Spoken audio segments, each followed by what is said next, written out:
اخواتي وحبايبي في كل مكان، السلام عليكم ورحمة الله وبركاته. معاكم اخوكم ابو بطة، والنهاردة ان شاء الله هنتكلم عن علوم الاثار. هناك اسرار والغاز في الحضارة المصرية القديمة حيرت العلماء. امال احنا هنعمل ايه لما حيرت العلماء الاثار والمصريات؟ تنتظر هذه الاسرار والالغاز، ومنها هذا السر،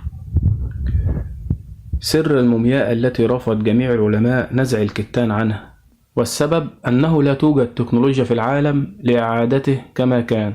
هذه المومياء هي الوحيدة بين مئات المومياوات المصرية التي لم يجرؤ جميع العلماء على نزع اللفائف الكتانية عنها، فباتت كل المومياوات المكتشفة معروفة تفاصيلها وقصصها، إلا الموميا دي مجهولة حتى اليوم. المومياء التي يبلغ طولها 165 سنتي، يبلغ عمرها حسب التحاليل والإشعاعات الكربونية حوالي 4250 سنة.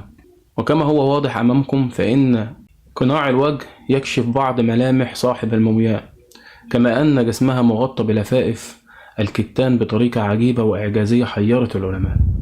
كما يتضح من المحتويات الزهيدة التي تم العثور عليها في مقبرة تلك المومياء أن صاحبها مواطن بسيط من عامة الشعب المصري.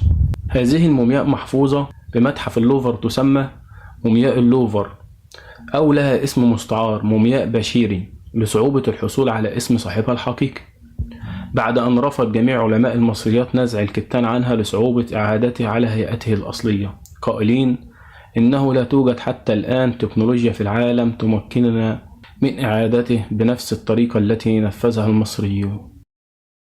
في نهاية الفيديو يا ريت ما تنساش تشترك معانا وتفعل زر الجرس عشان يوصلك كل جديد. أشوفكم على خير، مع السلامة.